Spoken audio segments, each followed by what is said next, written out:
నమస్తే రమగారు. నమస్తే జయ. రమగారు, దసరా నవరాత్రుల్లో భాగంగా 3వ రోజులో ఉన్నాం. ఈ రోజు యొక్క విశిష్టత? మూడో రోజు ఆశ్వీజ శుద్ధ తదియ తృతీయ అంటారు. మూడో రోజు. ఈ రోజున అమ్మవారిని అన్నపూర్ణ స్వరూపంతో కొలుస్తారు. అసలు జీవులు పుట్టేదే అన్నం నుంచి, అంతే కదా. అన్నమే జీవానికి ఆధారం. అయితే అన్నం పరబ్రహ్మ స్వరూపం అని చెప్తాం మనం.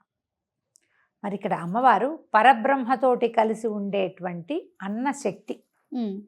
పరబ్రహ్మ భగవంతుడు మనందరినీ సృష్టించాడు. ప్రపంచం మొత్తం, ప్రపంచ శక్తి ఒక స్వరూపం వల్ల వచ్చిందంటే ఆ శక్తి పరమేశ్వరుడు అనుకుందాం. పరమేశ్వరుడే ప్రపంచ శక్తి. ఆ పరమేశ్వరుడి యొక్క చైతన్యమే ఆద్యశక్తి అమ్మవారు, ప్రకృతి మాతగా చెప్పుకుంటాం. ఇప్పుడు అందులో ఒక్కొక్క స్వరూపం ఒక్కొక్క లాంటిది. మన కదలికలకి అవసరమైంది ఒక శక్తి, మన ఆలోచనకు అవసరమైంది ఒక శక్తి, మన ఉపాసనకు అవసరమైంది ఒక శక్తి, మన జీవికకి అవసరమైన శక్తే అన్నపూర్ణ. అన్నమే జీవుల యొక్క ఆధారభూత శక్తి. అది లేనిదే ఇంకా జీవుడు కదిలేదేం లేదు కదా. గర్భస్థ శిశువుకైనా ఆహారం అందవలసిందే, వాడంతటి వాడు పెరగడు కదా. తల్లి తిన్న ఆహారం నుంచి శిశువుకి ఆహారం అందుతుంది. ప్రపంచంలో ఉన్న ప్రతి ప్రాణికి, జీవించి ఉన్న ప్రతి ప్రాణికి, మొక్కలకు కూడా ఏదో ఒక శక్తి ఉంటేనే కదా అది బతికుండేది. జీవశక్తే అన్నపూర్ణ. అయితే ఈ అన్నపూర్ణ దేవికి మనం కట్టుకున్న సంపెంగ రంగు, లేక గంధపు రంగు, గంధపు పసుపు రంగు ఇలాంటి వస్త్రాలు సమర్పిస్తారు. ఈ రోజున అమ్మవారిని ఒక గరిట పుచ్చుకుని కూర్చుని ఉన్నటువంటి స్వరూపంలో చూపిస్తారు. పరమేశ్వరుడికి అన్నం వడ్డిస్తున్నట్టుగా పరమేశ్వరుడికి కూడా ఆహారాన్ని అందించే శక్తి ఉంది, అన్నపూర్ణే. కాశీలో విశాలాక్షితో పాటు అన్నపూర్ణాదేవి కూడా మనకి కనపడుతుంది. అయితే ఈ గరిట పుచ్చుకుని ఉన్నటువంటి ప్రతిమా స్వరూపాన్ని మనం అర్చనలో పెట్టుకుంటే చాలా విశేషమైన ఫలితం లభిస్తుందంటారు. మామూలుగా అందరి ఇళ్ళల్లో కాశీ గనక వెళ్తే చిన్న చిన్న అన్నపూర్ణ విగ్రహాలు దొరుకుతాయి. అవునండి. గరిట ఇట్లా పుచ్చుకుని, ఒక చేత్తో పుచ్చుకుని ఇట్లా ఉన్నట్టుగా అమ్మవారు. ఈ గరిట ఉన్న ప్రతిమని గనక మనం తెచ్చుకుంటే బియ్య బస్తాలో వేసుకుంటే ఎప్పుడు బియ్యానికి తరుగు ఉండదంటారు.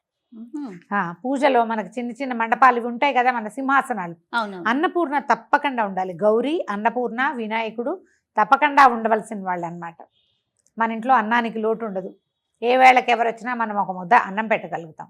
మనం ఎవరికైనా చేయాలంటే అతిథి అభ్యాగతి సేవ ఏమిటి, వాళ్ళకి డబ్బులు ఇవ్వక్కర్లా, బంగారం ఇవ్వక్కర్లా, భోజనం పెడితే సరిపోతుంది. ఆ పూటకి ఒక ప్రాణికి అవసరమైన ఆహారాన్ని అందించే శక్తి మనకి కలగాలంటే అన్నపూర్ణ ఆరాధన దానికి చాలా ఉపకరిస్తుంది. చాలామంది ఇళ్లలో ఒక ప్రత్యేకమైన విధానాన్ని నేర్పిస్తారు. ఈ కూరలో వాటిలలో ఉప్పు వేసేటప్పుడు ఆ ఉప్పు ఎక్కువ తక్కువ అవ్వకూడదు. ఆ బియ్యం పోసేటప్పుడు పొయ్యి మీద పెడతాం, అన్నం ఏదో వండుతాం, ఇంట్లో వాళ్ళకు ఓ ముద్ద తక్కువ అవ్వకూడదు. ఎప్పుడు ఓ ముద్ద ఎక్కువై మిగలచ్చు. అన్నం పూట అన్నం తక్కువ అయితే ఎట్లా? అందుకని ఏం చెప్తారు, అన్నపూర్ణే సదాపూర్ణే శంకర ప్రాణవల్లభే జ్ఞాన వైరాగ్య సిద్ధ్యర్థం భిక్షాందేహిచ పార్వతి అని ఈ శ్లోకం చెప్పుకుంటూ ఉప్పేస్తే కూర రుచిగా కుదురుతుంది. ఆ అన్నం సరిపోతుంది. చాలామంది ఇళ్లలో వంట పెద్దవాళ్ళు నేర్పించిన వంట విధానం అలవాటు ఉంటే వాళ్ళు నేర్పుతారు ఇది. మనమే వండుకొని యూట్యూబ్ చూసి వండుకున్నాం అనుకోండి, మనలాంటి పెద్దకాయలు ఏం చెప్పరు అలాంటివి. ఇంట్లో మా అమ్మలో, తాతమ్మలో పెద్దవాళ్ళ దగ్గర కూర్చుని వంట నేర్చుకుంటారు కదా, వాళ్ళకి ఈ ప్రత్యేక శ్లోకం తెలుస్తుంది. మీకు ఇప్పటిదాకా తెలియపోతే ఈ శ్లోకాన్ని అలవాటు చేసుకోండి. మనం వేసే ఉప్పు తినేవాడి రుచికి సరిపడా ఉంటుంది. కూర మిగలదు, వృధా కాదు, అలాగని తక్కువ అవ్వదు. అందుకు దానికి ఆధారభూతమైన శక్తి అన్నపూర్ణాదేవి. ఈమెకి లేత రంగు వస్త్రాలు ధరింపజేస్తారు. తర్వాత కొబ్బరన్నం ఒకచోట, తర్వాత పెరుగన్నం ఒకచోట, అల్లపు గారెలు ఒకచోట ఇట్లా నివేదన చేస్తారు. అమ్మవారు కమ్మని ఆహారాన్ని అందిస్తుంది కాబట్టి ఎక్కువ కారం లేని పదార్థాలని అమ్మవారికి అన్నపూర్ణాదేవికి నైవేద్యం పెడతారు. అన్నపూర్ణ వ్యాసుడికే వరం ఇచ్చిన తల్లిగా చెప్తారు. ఒకసారి వ్యాసుడట చాలా మంది శిష్యులతోటి కాశీనగరానికి చేరుకున్నాడు. ఆయనకి భిక్ష లభించలే. ఈయన వ్యాసుడు కానీ అప్పట్లో ఋషులు మునులు వీళ్ళంతా శిష్యులతో వాళ్ళతో వెళ్తే భిక్షాటన చేసేవారు. అదే భిక్ష తీసుకోవటం చాలా సహజమైన విషయంగా ఉండేది. కాశీనగరం అంతా భిక్ష లభించేది. అయితే విఘ్నేశ్వరుడు వ్యాస భగవాను పరీక్షించడం కోసం ఆహారం దొరకనివ్వలేదట. మిట్ట మధ్యాహ్నం దాటిపోయేసరికి, అపరాహ్నం దాటితే ఆకలితో భగభగలాడిపోదు. మధ్యాహ్నం ఏమి దాకా తినకుండా ఉంటే ఆయన పిచ్చి కోపంతో కాశీనగరాన్నే శపించటానికి పూనుకున్నాడట. వ్యాసుడు. ఆ, ఆహారం అందకపోతే ప్రాణులు ఏమవుతారమ్మా? అదే కదా, విలవెల్లాడిపోతా. కృష్ణద్వైపాయనుడు ఇన్ని అష్టాదశ పురాణాలు రాసినవాడు, భగవంతుని యొక్క అంశావతారంగా చెప్పుకుంటాం మనం. విష్ణుమూర్తి అంశంలో వ్యాసుడు కూడా ఒకటి కదా, ఒక అంశాన్ని చెప్పుకుంటాం మనం. అవునండి. అలాంటి వాడే ఆకలి మంటని అణుచుకోలేకపోయాడు. జీవుడికి ఎంత అవసరం మరి, ఆహారం చాలా అవసరం కదా. అప్పుడు ఆ అన్నపూర్ణాదేవట ఒక పెద్ద ముత్తైదు రూపంలో కనపడి ఆయన్ని శపిస్తున్నటువంటి వ్యాసుని కాశీలో అన్నం పుట్టదు ఇంకా అని శపించాడట. ఈ కాశీకే అన్నం పుట్టదు, కాశీ నాశనం అయిపోతుందని తీసాడు, నోటితోటి అన్నాడు. ఈ జలం తీసేసరికి ఆవిడొచ్చి చేయి పట్టుకున్నా, ఇంత పని చేయకూడదు. అన్నపూర్ణాదేవి ఆవిడొచ్చి పెద్ద ముత్తైదు రూపంలో వచ్చి అదే ఆపి ఆయనకి భోజనం పెట్టి ఆయన్ని శాంతపరిచి, నువ్వు ఇలా శపించబోయావు కాబట్టి నువ్వు రోజు కాశీవాసం నీకు లేదు, ఇంకా వారానికి ఒకరోజే వస్తాడు ఆయన. అలాగని కథ చెప్తారు. ఈ వ్యాసుడికే స్వస్వరూపంతో కనపడి అన్నం పెట్టింది ఆవిడ. ఆమెని ఈ రోజున తలుచుకుంటాం మనం నయానా భయానా చెప్పటం అంటారు. ఎప్పుడైనా వింటాం కదా, భయాన్ని చెప్పడం, కోప్పడతాం. కోప్పడేది ఎప్పుడు వస్తుంది? ముందు బాగా చెప్పాక అప్పుడు ఆ నయాన చెప్పటం ఏంటంటే, అన్నం పెట్టి మంచి మాట చెప్పు. ఇప్పుడు ఎవరికైనా ఒక మంచి మాట చెప్పాలి, వాడి మాట వినడు. పక్కన కూర్చొని అన్నం పెట్టి ఏదైనా తినడానికి ఇచ్చి, కాస్త కాఫీ ఇచ్చి, మంచినీళ్ళు ఇచ్చి, వాళ్ళని శాంతపరిచి ఒక మాట చెప్తే ఈ పెట్టిన చెయ్యి మహాత్యం వల్ల అవతల వాళ్ళు లొంగుతారు.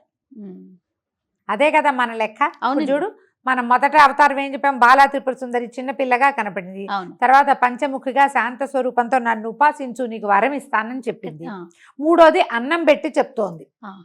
మూడో స్వరూపంలో భోజనం పెట్టి, నాయనా హాయిగా తిను, కడుపు నిండా ఎందుకు వచ్చిన గొడవ, సర్దుకుని ఉండమని చెప్పడానికి ప్రయత్నం చేసింది. అప్పుడు కూడా వాళ్ళు వినలేదు రాక్షసులు. ఆ లెక్కకి ఇప్పుడు చూడు, మూడో స్వరూపం మనం అన్నపూర్ణ స్వరూపాన్ని కొలుస్తాం. ఈ అన్నపూర్ణాదేవికి అన్నపూర్ణాష్టకం చదువుకోవచ్చు. మనకి స్తోత్ర నిధి యాప్లో అన్నపూర్ణాష్టకం దొరుకుతుంది. అన్నపూర్ణ స్తవం ఒకటి, ఇంకా ఒకటి 2 స్తవాలు చిన్న చిన్నవి దొరుకుతాయి. తర్వాత ఏమో మన అష్టోత్తరం దొరుకుతుంది. అష్టోత్తరం చదువుకుని అమ్మవారికి తెల్లటివి చల్లటివి, అంటే వేడి చేసే పదార్థాలు కాకుండా ఏవైనా మనం నివేదన చేయొచ్చు. రోజువారీ మనం చేసే పెసరపప్పు, వడపప్పు, పానకము, పళ్ళు, పాలు వీటిని నివేదన చేస్తుండే అన్నానికి సంబంధించిన పదార్థాలు పులగం పెట్టచ్చు. తర్వాత ఏమో మన చెప్పాం కదా, పెరుగన్నము, కొబ్బరన్నము, అల్లపు గారెలు కొన్ని ప్రాంతాల్లో చేస్తారు. వీటిని నివేదన చేయటం ఈ అన్నపూర్ణ రోజున విస్తారంగా భోజనం పెట్టే ప్రయత్నం చేసుకుంటే మంచిది.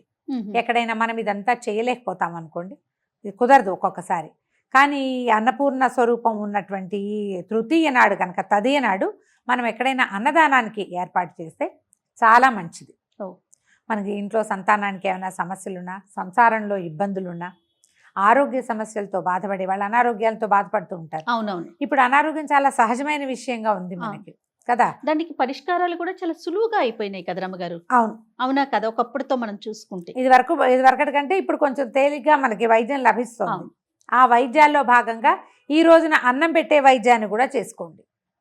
ఎవరికైనా అన్నార్థులకి అన్నం పెట్టేది, ఏదైనా ఓల్డేజ్ హోమ్స్ కానీ, లేకపోతే ఇవి కానీ అనాథ శరణాలయాలు కానీ ఎక్కడో చోట పెట్టచ్చు కదా.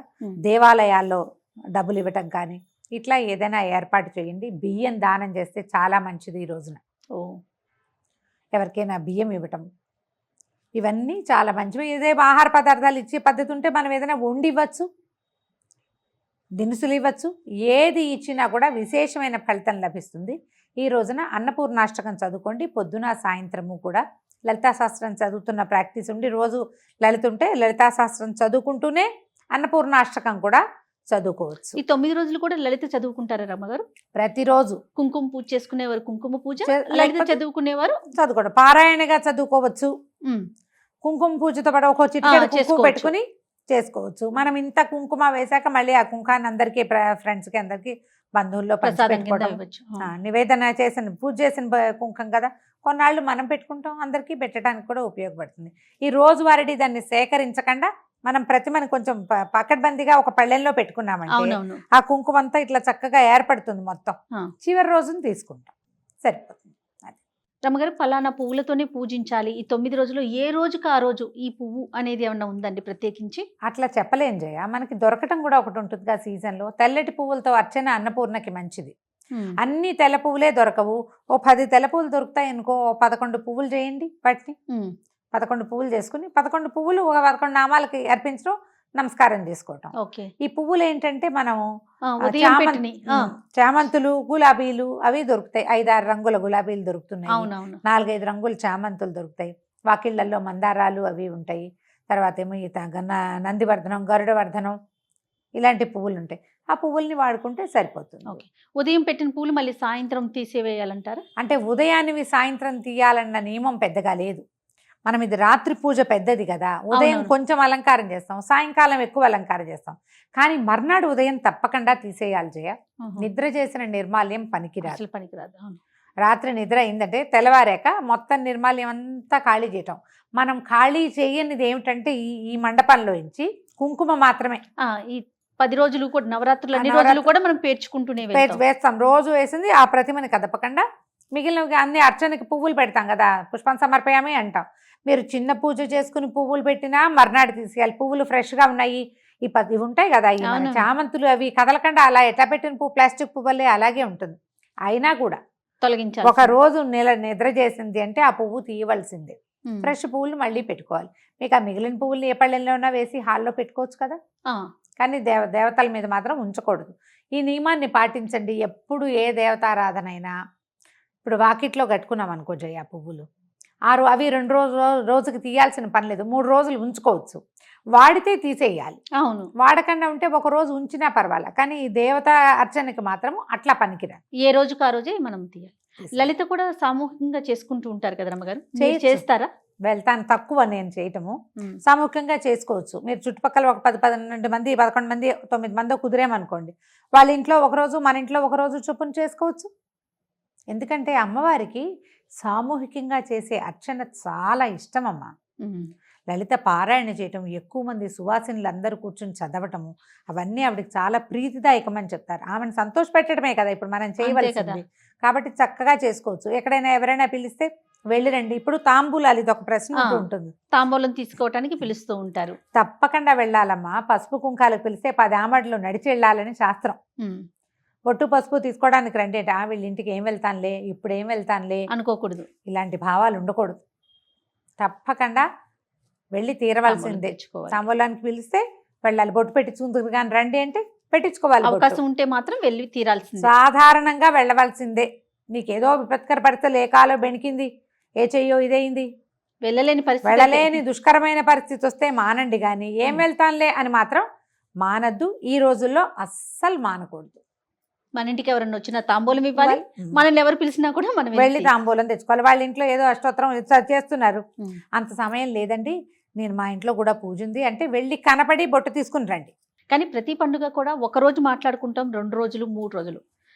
శరన్నవరాత్రులు మాత్రం 10 రోజులు మాట్లాడుకునే పండుగ కదా రమ్మగారు. సంతోషం రమ్మగారు. నమస్తే. నమస్తే జయ.